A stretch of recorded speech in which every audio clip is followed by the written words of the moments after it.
অসমৰ ভূমিপুত্ৰ ৬ জনগোষ্ঠীটোৰ দীৰ্ঘদিনীয়া যি জ্বলন্ত সমস্যা, এই সমস্যাটো সমাধানৰ উদ্দেশ্যে যোৱাকালি এখন তেওঁলোকে প্ৰতিবেদন প্ৰকাশ কৰিছে, য'ত আমি কোজাজবংশীসকলে ৬ জনগোষ্ঠীৰ লগতে আমি কোজাজবংশীসকল জনজাতি তালিকাভুক্ত হিচাপে আমাক ST ভেলী হিচাপে আমাক তেওঁলোকে তাত আমাক সংৰক্ষণ কৰাৰ ব্যৱস্থা গ্ৰহণ কৰিছে।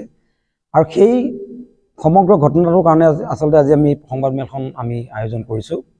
প্ৰথম কথা হ'ল, আমি বিচাৰোঁ যে এই প্ৰতিবেদনখন বিললৈ ৰূপান্তৰিত হ'ব লাগিব, প্ৰথম কথা। দ্বিতীয় কথা, আমি দেখিছোঁ, পূৰ্বতেও দেখিছোঁ, অসমৰ বিভিন্ন সময়ত অসমৰ বিভিন্ন আমাৰ কেন্দ্ৰীয় চৰকাৰ বা ৰাজ্য চৰকাৰে হওক, আমাৰ এই ভূমিপুত্ৰ কোজাজবংশী লোকসকলকে ধৰি ৬ জনগোষ্ঠীক প্ৰতাৰণা আৰু প্ৰবঞ্চনাই কৰি আহিছে। গতিকে আমি আশাবাদী, যোৱাকালি প্ৰতিবেদনতে সীমাবদ্ধ নাথাকি ২৬ৰ নিৰ্বাচনী টোপ হিচাপে যাতে ব্যৱহাৰ নহয়, এইখন যাতে বিললৈ ৰূপান্তৰিত হয় আৰু ৬ জনগোষ্ঠীৰ আশা আৰু আকাংক্ষাক এই বিলখনৰ জৰিয়তে যাতে আমি পূৰ্ণাংগ ৰূপত যাতে প্ৰতিষ্ঠা কৰিব পাৰে অসম চৰকাৰে, আৰু অসমৰ সমূহ ৬ জনগোষ্ঠীৰ লাখ লাখ জনসাধাৰণক যাতে উপকৃত কৰিব পৰাকৈ যাতে এই বিলখন যাতে প্ৰকৃতাৰ্থত যাতে বিললৈ ৰূপান্তৰিত হয়, তাৰ আমি কামনা কৰিছোঁ। আমি মাননীয় মুখ্যমন্ত্ৰী মহোদয় আৰু অসম চৰকাৰৰ সন্মানীয় সকলো মন্ত্ৰী বিধায়কসকলক আমি আহ্বান জনাইছোঁ যাতে এই প্ৰতিবেদনখন আপোনালোকে অনতিপলমে বিললৈ ৰূপান্তৰিত কৰক। আমাৰ এইটো মাজে মাজে শংকা হয় যে প্ৰতিবেদনখন তেওঁলোকে কালি প্ৰকাশ কৰিছে, কিন্তু পৰৱৰ্তী সময়ত এইখন নিৰ্বাচনটো পাৰ কৰাৰ পিছত এইখন কিবা কাৰণত মানে অফ হৈ যাব নেকি, বা আমাৰ এই যি আশা আকাংক্ষা এইবিলাক অফ হৈ যাব নেকি, আকৌ আমি সংগ্ৰামৰ মাজলৈ উভতিব লাগিব নেকি, আৰু সেই কথাটো আমাৰ এটা শংকা নিশ্চয় আছে। আৰু আমি এই কথাটো আজি সংবাদমেলৰ জৰিয়তে তাকো আমি ক'ব বিচাৰিছোঁ যে আমি জনজাতিকৰণটো পূৰ্ণাংগ পৰ্যায়ত নোপোৱালৈকে আমাৰ সংগ্ৰাম চলিব।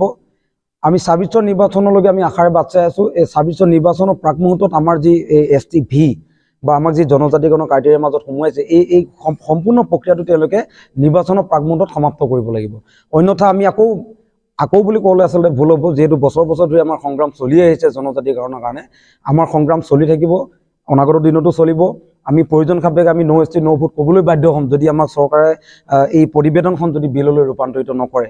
দ্বিতীয়তে আৰু এটা কথা আমি আজি আপোনালোকৰ আগত আপোনালোকৰ জৰিয়তে অৱগত কৰিব বিচাৰিছোঁ যে কোজাজবংশীকে ধৰি ৬ জনগোষ্ঠীৰ জনজাতিকৰণৰ সন্দৰ্ভত যেতিয়াই অসম চৰকাৰে কিবা এটা পদক্ষেপ হাতত লয়, সেইখিনি সময়তে কিন্তু এছামে আমাৰ এই ৬ জনগোষ্ঠীক বিৰোধিতা কৰিবলৈ তেওঁলোকে ৰাজপথ কঁপাই তেওঁলোকে সংগ্ৰাম কৰে।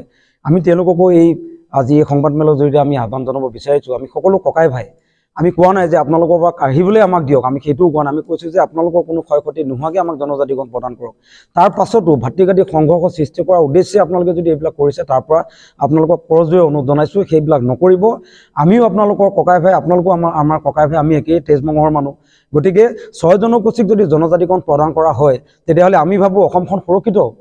অসমখনক ৬ জনগোষ্ঠীক জনজাতিকৰণৰ মৰ্যাদা প্ৰদান কৰাৰ পিছত অসমখনক যদি কিবা কাৰণত জনজাতীয় ৰাজ্য হিচাপে ঘোষণা কৰে, অসমত আমি এজন খিলঞ্জীয়া মুখ্যমন্ত্ৰী পাম, জনজাতীয় মুখ্যমন্ত্ৰী পাম, আৰু অসমখন যুগ যুগান্তৰলৈ আমাৰ সুৰক্ষিত হৈ থাকিব। কিন্তু তাকে নকৰি বিধি পথালি দিয়া কাৰ্যত আমি অকণমান মনোকষ্টও পাইছোঁ। গতিকে তেনেকুৱাও নকৰক।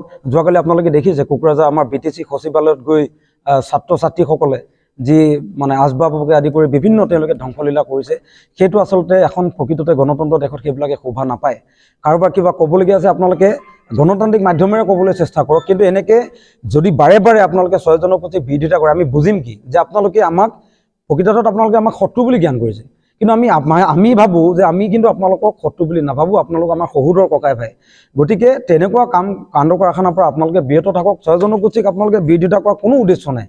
আমি বিচাৰোঁ অসমীয়াই মূৰ তুলি জীয়াই থাকক, অসমখন খিলঞ্জীয়া ৰাজ্য হওক, অসমত বসবাস কৰা প্ৰতিজন খিলঞ্জীয়া মানুহে বুকু ডাঠ কৰি মূৰ থিয় কৰি জীয়াই থাকক, মূৰ তল কৰি যাতে কোনো জীয়াই থাকিব নালাগে। গতিকে আমি এই সংবাদমেলৰ জৰিয়তে আহ্বান জনাইছোঁ, অসম চৰকাৰলৈ পুনৰবাৰ আমি আহ্বান জনাইছোঁ, অসমখনক খিলঞ্জীয়া ৰাজ্য হিচাপে ঘোষণা কৰক, জনজাতীয় ৰাজ্য হিচাপে ঘোষণা কৰক, আৰু অসমত ইনাৰ লাইন পাৰ্মিট তেওঁলোকে প্ৰৱৰ্তন কৰক। ইনাৰ লাইন পাৰ্মিট প্ৰৱৰ্তন কৰিলেই অসমত যিটো দেশী বিদেশী প্ৰব্ৰজন, সেই প্ৰব্ৰজনটো ৰোধ হ'ব। আৰু ৬ জনগোষ্ঠীক জনজাতিকৰণ প্ৰদান কৰাৰ লগে লগে আচলতে কি হ'ব, অসমখন আমি অসমীয়াসকল আমি সুৰক্ষিত হৈ ৰ'ম। গতিকে আমি মুখ্যমন্ত্ৰী মহোদয়লৈ পুনৰবাৰ ধন্যবাদো জ্ঞাপন কৰিছোঁ, কৃতজ্ঞতা জ্ঞাপন কৰিছোঁ। লগতে আমি তেওঁক অন্তৰৰ পৰা আমি এটা অনুৰোধ জনাব বিচাৰিছোঁ যে যিখন প্ৰতিবেদন আপোনালোকে কালি প্ৰকাশ কৰিছে, এই প্ৰতিবেদনতে সীমাবদ্ধ নাৰাখি ২৬ৰ নিৰ্বাচনৰ প্ৰাক মুহূৰ্তত এইখনক আপোনালোকে বিললৈ ৰূপান্তৰিত কৰি ৬ জনগোষ্ঠীৰ লাখ লাখ জনতাক আপোনালোকে ন্যায় প্ৰদান কৰক।